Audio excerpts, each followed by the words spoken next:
안녕하세요. 일렉트로캠입니다. 오늘도 테슬라 관련 이야기를 해볼까 합니다. 하기 전에 그냥 좀 관련 있는 약간 그래도 어떤 개념에 있어서는 좀 관련이 있는 제 이야기를 해볼까 하는데요. 가끔 댓글에 보면은 마이크 소리가 울린다든지 노이즈를 말씀하시는 분들이 있습니다. 제가 요즘 원래 그전에도 소리가 그렇게 좋진 않았지만 제가 요즘 일이 생겨서 좀 이렇게 돌아다니다 보니까 근데 또 밤에 이렇게 일 끝나고 와서 호텔에 앉아 있으면은 뭐 하겠습니까? 저도 제가 봤을 때 약간 미친 것 같긴 한데 이렇게 맨날 이렇게 영상을 만듭니다. 앉아서. 저렇게 마이크까지 갖고 와서 해보는데 이게 자꾸 환경이 바뀌다 보니까 뭐 이렇게 소리가 들어가고 호텔을 꽤 괜찮게 잡았다고 생각하는데 생각보다 호텔의 소음이 심하다든지 어떤 때는 뭐 고속도로 옆이라든지 꽤 괜찮은 것 같았는데 여튼 주변 소음이라든지 이게 좀 어렵더라고요. 좋은 소리를 뽑아내는 게. 근데 뭐 아직 저는 여전히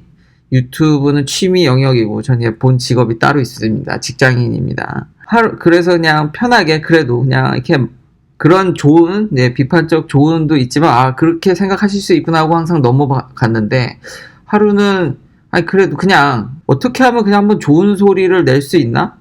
라는 거를 생각해 보면서 이것저것 이제 오디오에 대해서 공부를 하게 된 거죠. 그런데 이게 어렵더라고요.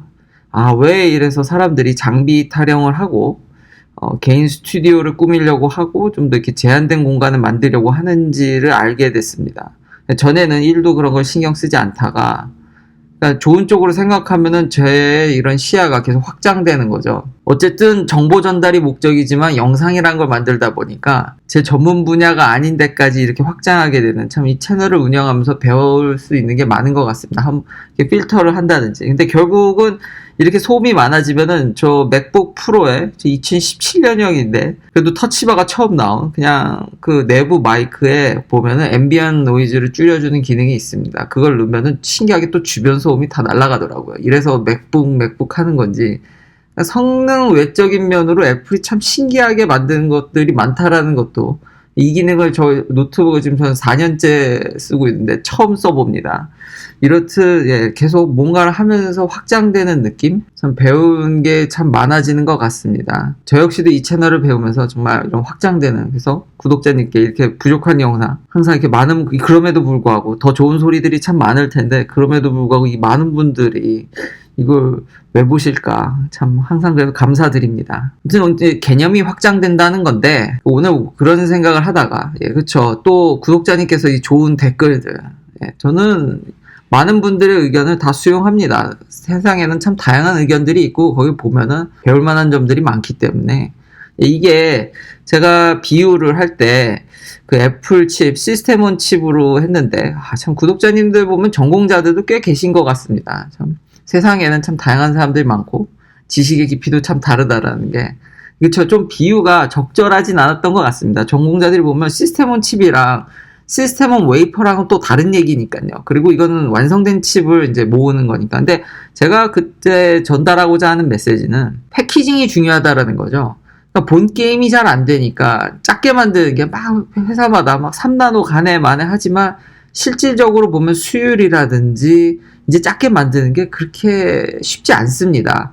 물론 나름 혁신을 거기 또 계신 분들 또 화나실 수도 있지만 하긴 하는데 이제 옛날에 비하면 무어의 법칙을 이제 따라가기는 어렵게 됐죠. 그래도 조금씩 줄곤 있습니다. 모양도 바뀌고. 근데 이런 패키징에서 더 많은 효과가 나고 이제 시스템온 웨이퍼를 말씀하셨으니까 원래대로라면 이 TSMC가 작년에 발표한 이제 팬아웃 구조를 쓰고 이런 시스템온 웨이퍼라든지 이렇게 여러 칩들을 한 방에 모으는 이렇게 모으게 되면 당연히 성능이 올라갑니다. 그 어제 얘기했듯이 거리가 줄게 되고 그래서 밴드위스가 이게 넓어지고 레이턴시도 줄겠죠. 거리가 줄었으니까 당연히 이제 가격이랑 일드 이런 것들이 문제인데 뭐 이게 더 적합하긴 한데 어쨌든 이런 것까지 투자하는데 글쎄요 이 일반 분들이 저도 깊게 들어가면은 제가 이거 아는 거 말고는 하도 모릅니다.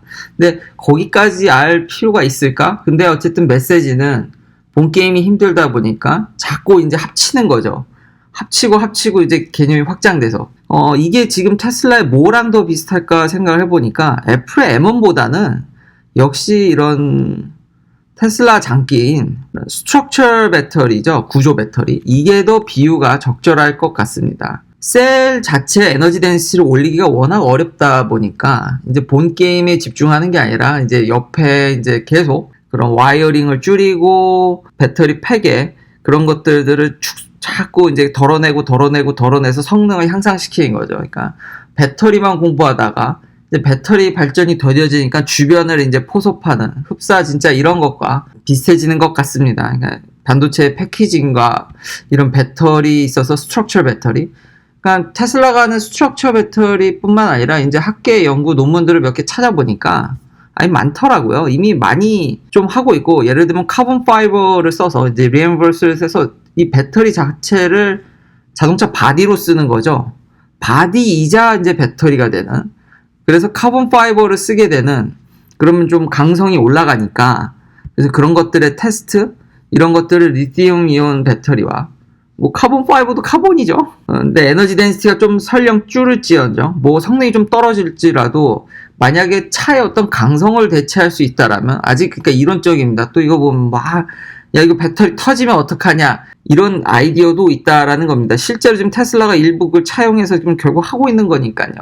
그러니까 배터리를 에너지 덴시티를 올리기보다는 그럼 자동차의 다른 부분을 먹어 들어가자. 그래서 이런 패키징과 이게 좀 더 적절한 비유이지 않을까라는 생각이 들었습니다. 그리고 요즘 논문들 보니까 이제는 정말 힘듭니다. 힘들어. 진짜 배터리 하시는 분들이 카본 파이버까지 하면서 이제 강성을 논하고 어떤 물리적인 그러니까 옛날에는 한 가지만 공부해서 먹고 살 수가 있었는데 자꾸 이제 어떻게 보면 융합이 대세인데 그러면 연구자들은 콜라보레이션을 할 수 있다는 좋은 기회도 있지만 결국은 이런 연구는 first author, 그러니까 리딩 사이언티스트가 다 끌고 가야 되기 때문에 그 사람이 전반적으로 알아야 될 지식량이 늘어나게 되는 거죠. 여러모로 참 힘듭니다. 힘들어. 근데 이렇게 스트럭처 배터리를 하고 있다. 반도체 칩과 어떤 이런 배터리의 트렌드가 좀 비슷하다고 할 수 있을까요? 여튼 이제 AI 데이에 좀 새로운 게 나올 것 같은 게 보이는데 이 데니스 옹 교수님을 보면은 이게 좀 매칭이 좀 안 되죠. 이건 칩인데 이분은 로봇을 하십니다. 로봇 전문가고 최근 논문 리스트 보니까 다 논문이 로봇 관련되어 있습니다. 로봇을 어떻게 하고 모션이라든지 뭐 센서 이분도 조금 확장을 하시죠. 거기다가 보니까 테슬라가 요즘 잡 공고를 보니까 로보틱스 하시는 분들을 뽑더라고요. 그게 한두 개가 아닙니다. 꽤 많이 뽑더라고요. 실제 기사에서도 어떤 자율주행 넘어 로봇이라든지 뭔가 다른 것들을 이제 염두하는 그러니까 잡 디스크립션에 이 잡은 뭘 할 건지 이 취업되면 뭘 할지 이제 그런 내용들을 보면은 자율주행이나 그것뿐만 아니라 뭔가 다른 것들도 생각하고 있다라는 거죠. 못할 것도 없는 게 테슬라는 자율주행에 있어서는 탑이지만 뭐 본인도 밝혔지만 구글에 비해서 좀 떨어지지만 엄청난 양의 데이터를 관리해본 능력과 그게 다 이미지죠. 영상. 그러면은 충분히 다른 쪽으로도 이게 어필이 됩니다. 그러니까 로봇을 이용해서 당장 생산을 좋게 할 수도 있겠죠. 그러니까 중국에 지금 이런 새로운 영상이 나왔거든요. 그러니까 이게 테슬라의 강점이죠. 그러니까 AI를 다루면서 이걸 계속 끊임없이 확장을 하는 정말 테크노킹인가요? 기술의 테슬라라고 할 수 있겠습니다. 이걸 제조에 적용해서 더 빨리 더 많은 로봇들이 개입되고 인건비가 절약되고 더 빨리 생산하고 이렇게 지금 지구상에 빨리빨리 어떤 대량 생산을 이룬 회사가 없죠. 그러니까 당장 다른 상품일지언정 제조라든지 그런 것들을 좀 생각해 볼 수 있지 않을까. 아마 AI에 대해 이런 이야기들이 좀 나오지 않을까. 좀 조심스럽게 예상을 해봅니다. 그러니까 테슬라의 포텐셜은 참 무궁무진한 것 같습니다. 이렇게 저도 좀 미쳤지만 이걸 매일매일 영상을 만들 수 있게 자꾸 이렇게 소스를 던져주는 테슬라도 진짜 대단한 거죠. 어떻게 보면 제가 테슬라에 이렇게 붙어서 가는 거라고 볼 수 있겠습니다. 참 뜯어보면 뜯어볼수록 앞으로 그런 걸 보면은 꼭 주식이 그거에 꼭 바로 반응하는 건 아니지만 이 정도의 미래의 어떤 포텐셜, 그러니까 포텐셜이 다 터지면 좋겠지만 안 터질 수도 있는 겁니다. 그래서 계속 이제 포텐셜인 거죠. 근데 이 정도의 포텐셜을 가진 회사가 있나? 그러니까 로봇으로 무언가는 생산이든 그 외에 뭐 여기 보면은 이런 충전일지라도 그러니까 뭔가의 새로운 걸 테슬라가 계속 확장해 간다라는 거죠. AI 데이 때 그래서 좀 이제는 기대감이 한껏 오르지 않았나. 거기다 이제 플러스 한국인 교수님까지 연관돼 있어서 하여튼 예상치 않게 역시 항상 이 기대를 뛰어넘는, 그래서 더 기대하게 되는 AI 대인 것 같습니다. 그래서 저도 8월 19일에 꼭 보려고 하고요. 사실 근데 이제 영상을 만들게 된 거는 또 이제 안 만들려고 하다가도 가끔 이렇게 정말 일하고 와서 피곤하도 꼭 만들어야 되는 게 참, 정말 이런 거는 별거 아닌데 정말 뒤통수가 꽉 맞는 정말 충격적인. 제가 85,000불에 계약을 했거든요. 올라가지고 배 아파서 계약을 했는데 테슬라가 그걸 알았는지 또 올리더라고요. 모델 S를 90,000불로. 얘도 좀 미친 거 아닌가. 진짜 한 달 안에 10,000불을 올리다니. 아무리 잘 팔린다지만 수익성은 정말 좋아지겠네요. 그냥 제 생각으로는 배터리 회사들 원가가 많이 올랐겠죠. 그런 광물들이나 이런 것들이 원자재가 올랐으니까 그런 것도 있지만 뭔가 배터리 회사들이 이게 좀 확장을 하는데 생산량을 늘리는데 좀 더딘 모습이 있다 보니까 이렇게 차량 가격을 올려서 결국 배터리 가격을 좀 올려갈 수도 있지 않을까. 그렇게 해서 상생을 바라면서 좀 배터리 생산을 독촉하는 그런 큰 그림도 좀 생각을 해보긴 합니다. 그렇지만 일단 소비자 입장에서는 알게 뭡니까? 이게 차량 가격이 오르면, 근데 하긴 이제는 이런 가격대의 차를 사시는 분들은 딱히 가격에 또 연연하진 않을 것 같긴 한데, 근데 저는 좀 연연하거든요. 전 그렇게 돈이 많지 않습니다. 네, 근데 제가 졸지에, 이게 한국에서 아마 1억 1,000대인 것 같은데 이제 1억 2천을 갈 것 같긴 하네요. 미국에서 올렸는데 다른 나라라고 안 올릴 것 같진 않거든요. 더구나 이제 비싼 모델이니까요. 근데 옛날에 이게 7만 불이 좀 안 됐었거든요. 그러니까 원래 비쌌죠. 원래 비싸다가 텍스 크레딧이 없어지면서 계속 깎다가 이제 7만 불도 안 됐던 시절이 있었는데, 그거는 정말 옛날이 되어버렸네요. 그 짧은 사이에 이제 이 차가 9만 불. 이거 세금이 붙지 않은 금액이기 때문에 테슬라 홈페이지엔 89,990불로 써있긴 합니다. 그러니까 9만 불 같은 89,900불인데 세금이 결국 붙으면 9만 불이 넘을 거고요. 그렇게 되면 뭐 한국에 이제 아무리 전기차라지만 차를 사는데 세금이 더 붙으니까 이제 1억 2천을 넘지 않을까 뽑는데, 제가 1억이 넘는 차를 무리인 것 같긴 한데, 이젠 가격이 미친 것 같습니다. 뭐 S만 올린 건 아니고요. X도 올렸습니다. 뭐 S를 올리는데 X를 안 올릴 것 같진 않죠. 이렇게 올리는데 이 친구도 올라서 이제는 얘는 이제 그냥 모델 X는 제일 싼 게 미국에서도 10만 불 이하에서는 살 수가 없습니다. 1억이 넘는 거죠. 지금 환율로 1,100원인가요? 1,100원이 좀 넘을 텐데. 그리고 구독자님께서 이런 EQA에 대해서 좀 미국 반응은 어떠냐.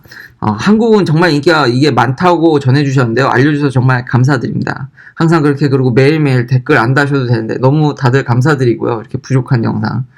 이게 뭐라고. 근데 일단 미국 소식을 또 전해드리면, 미국에는 안 팝니다. 제가 옛날에 아마 1월 달에 이걸 얘기를 했었을 겁니다. 주행거리나 여러모로 상품성이 그때도 아마 경쟁이 안 됐는데 이 짧은 시간에 지금 격차가 더 벌어지고 있어서 지금 미국에서는 제가 이렇게 홈페이지에 들어가 봐도 머세데스 벤츠의 EQ 라인이 없습니다. 그러니까 출시된다는 얘기들은 많은데 없어요. 전기차를 안 팔아요. 벤츠도 좀 싫어지려고 하긴 하는데 그래도 한때 제가 이걸 몰았어서 나름 그래도 정말 애정이 많았던 브랜드인데, 의외로 미국에는 전기차를 지금 안 팔고 있습니다. 그러니까 팔려고 했는데 다 캔슬하고 있죠. 아무래도 경쟁력이 없다고 할 수도 있고 하이브리드나 뭐 그런 것들로 어느 정도 피할 수 있다라고 판단을 했기 때문에 토요타랑 굉장히 스탠스가 비슷하죠. 그래서 미국에서는 안 팝니다. 이게 참 한국에서 인기가 많고 가성비가 좋다고 얘기를 하는데 이래서 제 의견도 어느 정도는 걸러 들으셔야 됩니다. 왜냐하면 이런 것들이 저한테는 체감이 되지 않거든요.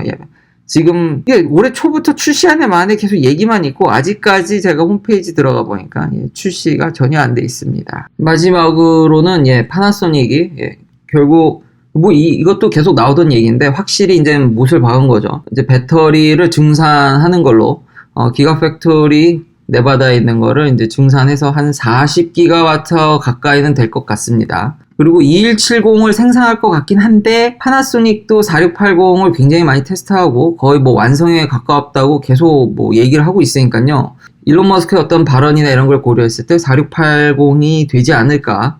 그리고 테슬라가 저렇게 가격을 올리고 수익성이 좋아지면 어쨌든 배터리를 아까 얘기했듯이 비싸게 사줄 수도 있으니까 회사들한테 좀 이렇게 뭔가 인센티브라고도 할 수 있겠죠. 빨리 좀 더 좀 늘렸으면 좋겠는데, 이런 배터리 업체들도 이게 간을 보는 건지 참 많이 이렇게 올리는 게, 원래 35GWh였는데 이제 40GWh로 가는 건데, 5GWh 늘리는 것도, 5GWh도 사실 적은 건 아니죠. 제가 알기로는 옛날에 한국에 오창에 있는 공장도 그 정도 5GWh였는데, 이거 정도 늘린 것도 참 대단하지만 워낙 수요가 많다 보니까, 그리고 지금 막 얘기하는 것들은 막 100기가, 200기가, 뭐 테슬라는 배터리에 테라 막 이렇게 얘기하는데, 아무래도 이렇게 좀 확장이 약간 여기도 좀 생각했던 것보다는 좀 더디지 않나. 그래도 이번에 이런 늘리면서 4680 배터리가 저 정도 만약에 생산한다고 하면은 꽤 괜찮을 것 같습니다. 하여튼 배터리 생산을 꾸준히 계속 늘려가고 있다라고 정리를 할 수 있겠습니다. 긴 영상 시청해 주셔서 감사합니다. 예, 내일도 테슬라 관련 이야기들로 찾아뵙겠습니다.